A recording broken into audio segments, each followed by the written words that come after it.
जय भीम, जय भारत, जय संविधान, जय भीम आर्मी, जय आज़ाद समाज पार्टी काशीराम।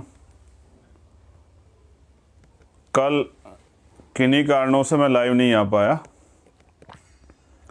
तो आज फिर 1 बजे मैंने रखा था कि लाइव आना है और लाइव आके पूरे देश में जो भीम आर्मी और आज़ाद समाज पार्टी कार्यकर्ता हैं उनको अपना संदेश ज़रूरी देना था। आप पूरे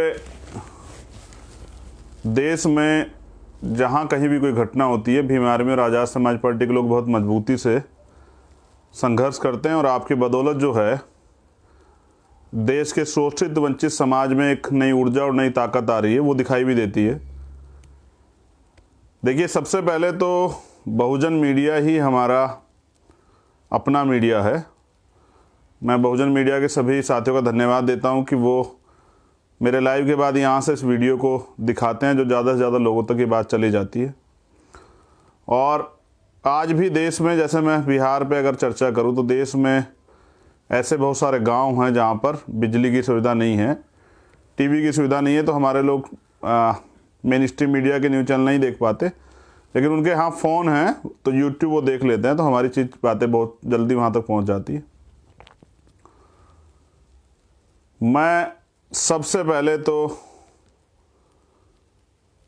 आज के लाइव में धन्यवाद देता हूँ भीम आर्मी और आज़ाद समाज पार्टी के सभी कार्यकर्ताओं का, पदाधिकारियों का, जो इतनी मेहनत से काम कर रहे हैं इस मूवमेंट को आगे बढ़ाने के लिए। परम पूजनीय बाबा साहब अम्बेडकर,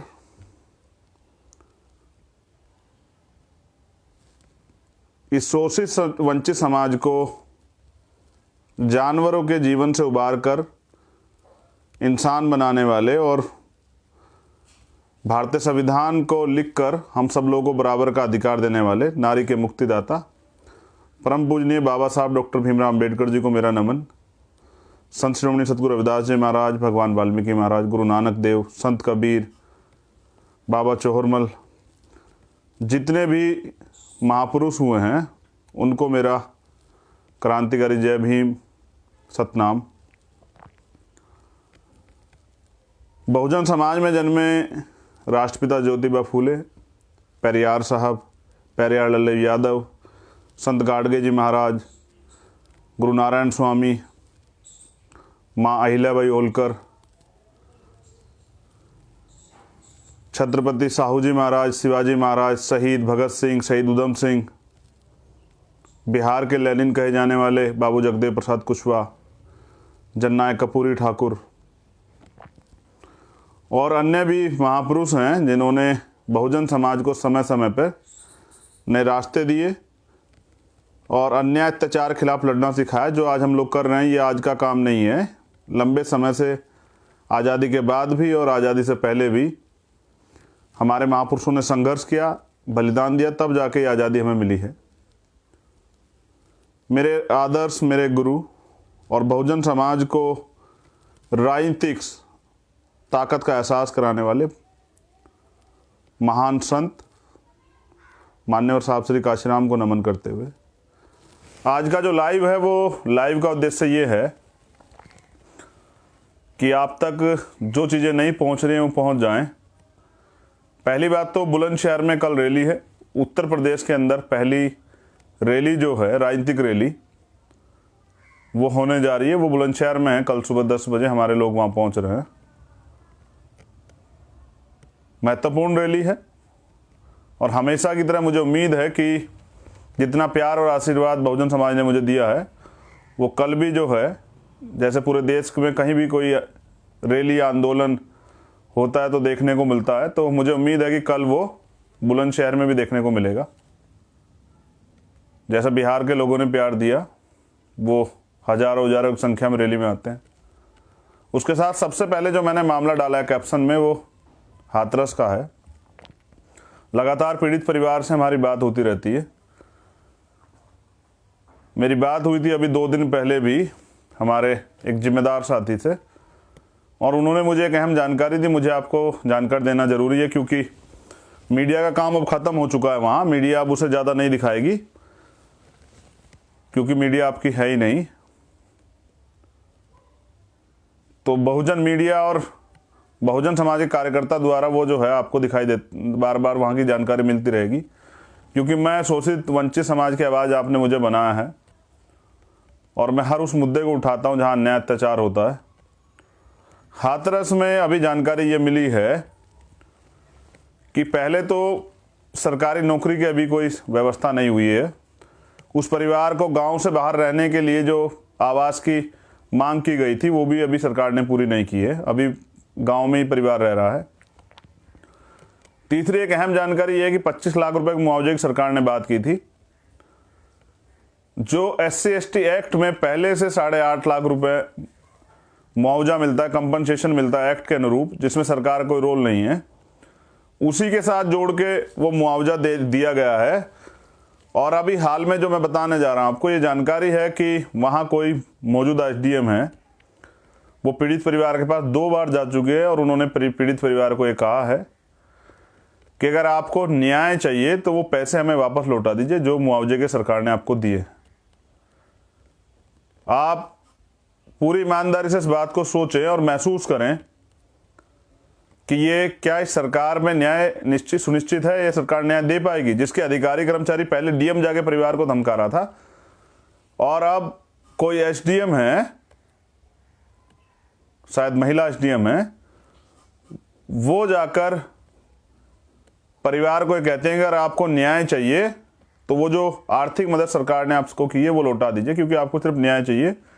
सरकार की मदद जो है, जो सरकार ने दी थी, आप लौटा दीजिए। किसके इशारे पे किया जा रहा है? क्योंकि पीड़ित परिवार अभी भी सुरक्षा में रह रहा है। परिवार अगर उनसे मांग करता है कि कोई सामान हमें लाना है, इसकी व्यवस्था करा दी, तो प्रशासन के लोग कह रहे हैं कि अब आप आम जिंदगी जीजिए जैसे पहले जीते थे, यानी कि दोबारा से जो है आप अपनी उन्हीं आदतों को ताज़ा कीजिए जिस आदतों में आप रहते थे, जो आपके साथ यहाँ पहले होता था, वैसे आपको अपना जीवन जीना पड़ेगा। और मैंने मांग की थी कि उस परिवार को वहाँ से बाहर दूसरी जगह शिफ्ट करना चाहिए, जिस पे सरकार ने दिखावा करने के लिए आदेश दिए थे कि भाई हम जो है इनको आवास देंगे, जिससे सबसे पहले परिवार वहाँ से सुरक्षित जगह चला जाए और अपनी लड़ाई को लड़ सके। मैं जल्दी प्रयास करूँगा, पीड़ित परिवार को अपने साथ लेके आऊँगा, दिल्ली में अपने साथ ही रखूँगा, वो मेरा परिवार है, मैं उनको कमज़ोर नहीं पड़ने दूंगा। उन्होंने कोई मांग नहीं की। ये मांग जो है, जो की गई थी, आर्थिक मदद की हो या नौकरी की, सरकार की मांग थी। और ऐसे अधिकारी कर्मचारियों को भी उसमें कहना चाहता हूं कि याद रखिए जनाब, सरकार बदलती रहती है। 2022 में आज़ाद समाज पार्टी की सरकार वहाँ बनेगी और सारे अधिकारी कर्मचारी वहीं रहेंगे। हमारे लोगों का सरकार के इशारे पर शोषण करने वाले अधिकारी कर्मचारी ये याद रखें कि जब सरकार बदलेगी तो जो अन्याय आप कर रहे हैं उसका सामना आपको करना पड़ेगा, और उस अन्याय को करने पे का जो कानूनन अपराध आप कर रहे हैं उसकी सज़ा आपको ज़रूर मिलेगी। ये मेरा अपने उस परिवार से और पूरे देश के बहुजन समाज के लोगों से वादा है। और जो मैंने आज तक वादा किया, मेरी सबसे बड़ी ताकत है कि मैंने कभी उस वादे को कमज़ोर नहीं पड़ने दिया। आपके उस वादे पे मैं खरा उतरा हूँ और आगे भी उतर रहूँगा। मेरे खून में बहुजन समाज और अपने महापुरुषों का मिशन बहता है। मैं अपने समाज के लिए कुछ भी कर सकता हूँ। पूरा बहुजन समाज मेरा परिवार है। दूसरी, ये मैंने आपको हाथरस की जानकारी इसलिए दी कि आपको जानकारी हो जाए कि हाथरस में क्या हो रहा है। मैं दिल्ली भी लेके आऊँगा और उनकी सुरक्षा भी करूँगा, और ऐसे अपराधियों को जिन्होंने दरिंदगी की थी उनको सज़ा भी दिलाऊँगा। ये मेरा वादा है अपने समाज से। दूसरी बात यह है कि बिहार में भी इलेक्शन चल रहा है, मैं बिहार में घूम रहा हूँ। मैं बस आज़ाद समाज पार्टी और भीम आर्मी में कार्यकर्ताओं को कुछ कहना चाहता हूँ। जो हाथरस में हुआ या देश में किसी कोने में होता हो, चाहे वो दरभंगा में हुआ हो, मुजफ्फरपुर में हुआ हो, राजस्थान में हुआ हो, मध्य प्रदेश में हुआ हो, वो चाहे हरियाणा में हुआ हो झज्जर में, चाहे वो यमुनानगर रमन भाई के साथ हुआ हो, चाहे वो उत्तर प्रदेश में तो कत्लेआम हो रहा है रोज़। उत्तर प्रदेश के मुख्यमंत्री बिहार में जाके वोट मांग रहे थे, कह के कि उत्तर प्रदेश के सुशासन पे वोट दे दीजिए। यानी कि वो चाहते हैं कि बिहार में दोबारा से उनकी सरकार आ जाए, भारतीय जनता पार्टी सरकार। वो हमारे लोगों का कत्लेआम जैसे यूपी में कर रहे हैं ऐसे वहाँ कर पाएँ। वहाँ तो बहुजन समाज के लोग थोड़े सक्रिय हैं, जागरूक हैं, आपस में भाईचारा है, तो इस वजह से ज़्यादा अत्याचार नहीं अभी सरकार वहाँ कर पाती। लेकिन अत्याचार तो होते हैं, बंगाल हो या बिहार हो या असम हो या उड़ीसा हो, छत्तीसगढ़ हो, गुजरात हो, महाराष्ट्र हो, अत्याचार तो सभी जगह होता है। कर्नाटक, केरल हो, सब जगह होता है। सब जगह से खबरें आती हैं, हम सब जगह खबरें देखते भी हैं। बड़े गौर से सुनिएगा, मैं आपकी आवाज़ हूँ, आपके लिए रास्ता बनाना और उस रास्ते पे आपकी सुरक्षा करना मेरी जिम्मेदारी है। ये जो लोग आज वादा कर रहे हैं आपसे, कहीं पर भी जो चुनाव है, ये जो आपसे वादा कर रहे हैं कि हम 5 साल में आपको रोजगार दे देंगे, 5 साल में आपको अच्छे हॉस्पिटल दे देंगे, आप बस एक बार ये चेक कीजिए कि आप पहले भी अपने वादों पे खरे उतरे हैं क्या। कोई भी किसी भी गठबंधन की बात मैं कर रहा हूँ, चाहे वो भाजपा का गठबंधन हो या कांग्रेस का गठबंधन हो, आरजेडी का हो, जेडीयू का हो, किसी का गठबंधन हो, बस आप एक बार ये सवाल अपने आप से कीजिए और चेक कीजिए, आप पे एविडेंस है कि कितना ख्याल आप लोगों का इन्होंने रखा है और आप इनके लिए वोटर हैं या इनके परिवार का वो हिस्सा जिसके लिए इनको काम करना है। अब आपके लिए एक सवाल है, जो भीम आर्मी आज़ाद समाज पार्टी कार्यकर्ता है, पूरे 5 साल भूखे प्यासे रह के मोटरसाइकिल पे, साइकिल पे, मांगी हुई गाड़ी में तमाम तरह के अपमान सहते हुए, कभी मॉब लिंच के खिलाफ, कभी जुल्म जाति के खिलाफ आप लोग संघर्ष करते हैं। पूरे 5 साल सड़क पे रहते हैं, भूखे प्यासे, सर्दी में बिना जैकेट के और गर्मी में कड़ी धूप में आप आंदोलन करते हैं, संघर्ष करते हैं और हमेशा सदन के बाहर ही खड़े रह के चिल्लाते रहते हैं।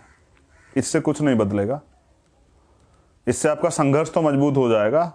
मान्यवर काशीराम साहब कहते थे कि जिस समाज की गैर राजनीतिक जड़ें मजबूत नहीं होती, उनकी राजनीति कभी कामयाब नहीं होती। सामाजिक संगठन के दम पे, भीम आर्मी के दम पे आपने अपनी गैर राजनीतिक जड़ें मजबूत तो कर ली है, लेकिन जिनको आप वोट देते हैं वो आपके वोट को भाजपा कांग्रेस को बेच देते हैं।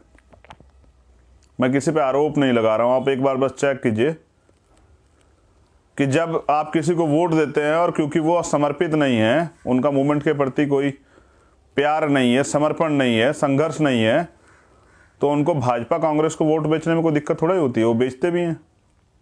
आप हरियाणा में एमएलए बनाते हैं, वो कांग्रेस में चले जाते हैं। आप मध्य प्रदेश में एमएलए बनाते हैं, वो कांग्रेस या बीजेपी में चले जाते हैं। विचारधारा की लड़ाई है। हमारे लिए भाजपा और कांग्रेस दोनों खतरनाक है, हमें दोनों से सावधान रहना है और अपने मूवमेंट को भी चलाना है।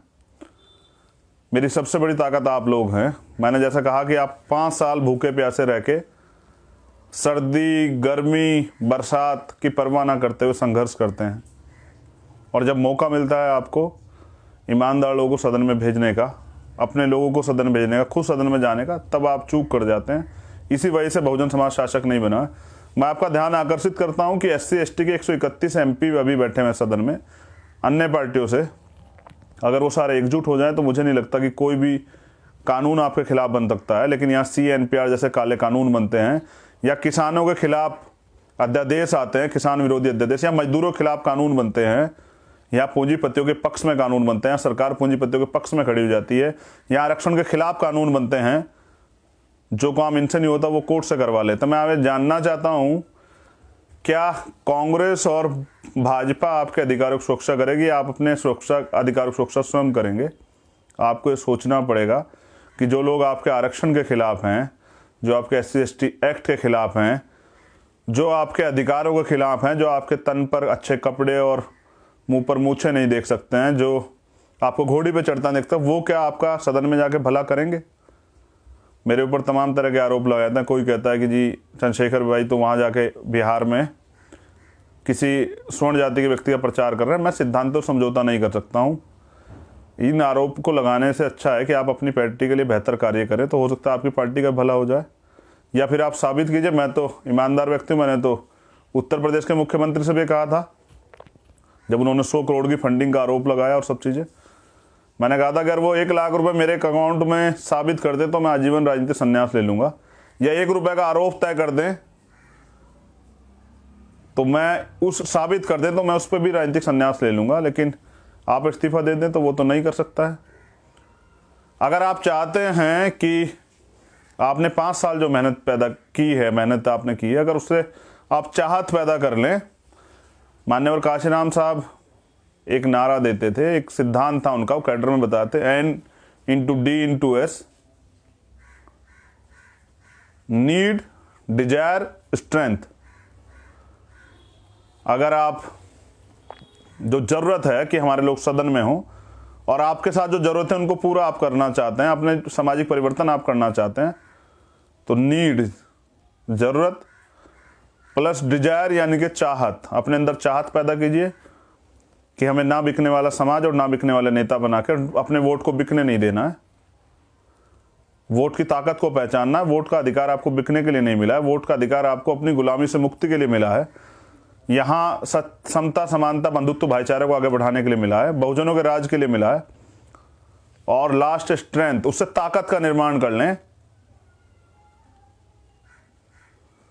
तो मुझे लगता है कि वो दिन दूर नहीं कि बहुजन समाज जो है शासक बन जाएगा, बहुजन समाज का राज आ जाएगा। बिहार में आपके पास मौका है। जिन्होंने पहले आपको धोखा दिया है वो इस बार भी आपको धोखा देंगे। पूरी हिम्मत से अगर आप पीडीए गठबंधन को वोट करते हैं, आज़ाद समाज पार्टी के कार्यकर्ताओं को, पदाधिकारियों को वोट करते हैं, प्रत्याशियों को वोट करते हैं, तो मुझे पूरा भरोसा है कि आने वाला कल जो है वो बहुजन राजनीति का सुनहरा कल होगा, जिसमें, क्योंकि आज तक हमारे लोगों ने संघर्ष किया और आप जानते हैं कि भीम आर्मी के लोग स्वाभिमान समझौता नहीं करते हैं। रात के 2 बजे या 4 बजे, धूप हो, बारिश हो या सर्दी हो, आप ये बुलाते हैं तो वो आते हैं और संघर्ष करते हैं। कितने मामले हैं इस 5-6 साल के भीम आर्मी के जीवन में? हजारों आंदोलन हैं, हजारों लोगों ने जेल काटी है, हजारों लोगों ने मुसीबतें झेली है, लाठियाँ खाई हैं, कुर्बानियाँ दी हमारे लोगों ने, तब भीम आर्मी बनी है। और आज़ाद समाज पार्टी अब इस देश में राज करने के लिए हम लोग आए हैं। हम लोग यहाँ गुलामी करने के लिए पैदा नहीं। और मैं आपको पूरी ईमानदार से इस बात को कहता हूँ, याद रखिए, ये देश हमारा है। बाबा साहब ने कहा था 21वीं सदी हमारी है। हम यहाँ राज करने के लिए पैदा हैं, किसी की चप्पल उठाने के लिए, किसी के चरणों में पड़ के राजनीति करने के लिए नहीं पैदा हुए, चाहे वो स्वर्ण हो या कोई और हो। आने वाला कल बहुजनों का है, फैसला आपका है। आपके पास बुलंदशहर भी उदाहरण है। आपको ये देखना है कि आपकी असली लड़ाई कौन लड़ रहा है। ये लड़ाई सिर्फ राजनीतिक सत्ता के लिए नहीं है, एक सामाजिक सत्ता, सामाजिक परिवर्तन का आंदोलन है जो अपने सिद्धांतों समझौता नहीं कर रहा है तमाम मुसीबतों के बाद भी। ये कारवा आगे बढ़ेगा क्योंकि इसे कारवे को आगे बढ़ाने के लिए तमाम लोगों ने संघर्ष किया है। ये भी याद रखा जाए, कुछ लोगों को गलतफहमियां हैं कि वो इसे तोड़ देंगे, वो इसके टुकड़े कर देंगे। इसके टुकड़े तब होंगे, इसका भाईचारा तब खत्म होगा, हम लोग तब अलग होंगे जिस दिन ये शरीर हमारा साथ छोड़ देगा। हम एक थे, हम एक हैं और हम एक रहेंगे। मेरी बहुत बहुत मंगल कामनाएं सब लोगों को। कल बुलंदशहर की रैली में आपसे मुलाकात होगी और 26 तारीख को मैं प्रयास करूंगा कि 26 तारीख को लाइव आके आपको बताऊं कि आपको आज़ाद समाज पार्टी को क्यों वोट करना है। क्योंकि 28 तारीख को पहला चरण है बिहार का और 3 तारीख को दूसरा चरण है और उपचुनाव पे भी वोटिंग है। मध्य प्रदेश में भी हम उपचुनाव लड़ रहे हैं और बड़ौदा में हमने समर्थन भी किया है। हरियाणा में हमने आज तक ये लड़ाई ईमानदार से लड़ी है। इस संघर्ष को आगे बढ़ाना, को ताकत देना, ये आपकी जिम्मेदारी है। आप याद रखिए कि वोट देने से पहले मैं कह रहा हूँ कि 26 तारीख में आपसे बात करूँगा वोट पे। आज तो मैं कुछ अहम जानकारी देने के लिए आपको आया था। मेरी बहुत बहुत मंगल कामनाएं। जहाँ भी जो प्रत्याशी लड़ रहा है वो प्रत्याशी नहीं लड़ रहा है, आपका भाई लड़ रहा है, चंद्रशेखर आज़ाद लड़ रहा है, भीम आर्मी लड़ रही है, आज़ाद समाज पार्टी लड़ रही है, बहुजनों का संघर्ष लड़ रहा है, बाबा साहब का सपना लड़ रहा है, मान्यवर काशीराम साहब का सपना लड़ रहा है, मान्यवर दीना भाना वाल्मीकि जी का सपना लड़ रहा है। अपने महापुरुषों के संघर्ष को याद कीजिए, कितना बलिदान देके उन्होंने आपको अधिकार दिए हैं। और अगर अब तक भी आप, मैं स्पष्ट कर रहा हूँ, अगर अब तक भी आप लोग सत्ता में नहीं है इसके लिए मैं जिम्मेदार नहीं हूँ, क्योंकि मैंने तो अब मोर्चा संभाला है। अब से पहले राजनीतिक रूप से मैं नहीं था। सामाजिक रूप से मेरी क्षमता ये है, मेरे नेतृत्व की क्षमता ये है कि पिछले 5 साल में गांव से बने एक संगठन को अंतर्राष्ट्रीय स्तर पर पहचान जो है मैंने और मेरे भाइयों ने दिलाई है, जिसके लिए उन्होंने अपने जीवन की परवाह नहीं की है, बिकना नहीं सीखा है, कभी स्वाभिमान समझौता नहीं किया है, कभी जेल मुकदमों से नहीं डरे हैं। और मेरी राजनीतिक नेतृत्व की जो ताकत है वो मैं आपको आने वाले कल में अपने साथियों के संघर्ष के बलबूते दिलाऊंगा। याद रखिए, इस देश में दलित समाज का जो युवा है वो बिकाऊ नहीं है। वो अपने स्वाभिमान और सम्मान के लिए और अपने अधिकारों की सुरक्षा के लिए अब कमर कस चुका है। आने वाला कल कैसा होगा ये आप सब लोगों को पता लगेगा, लेकिन याद रखिए कि आने वाला कल बाबा साहब के सपनों का होगा और बाबा साहब के सपनों के लिए हम लोग संघर्ष करेंगे। जय भीम, जय भारत, जय संविधान।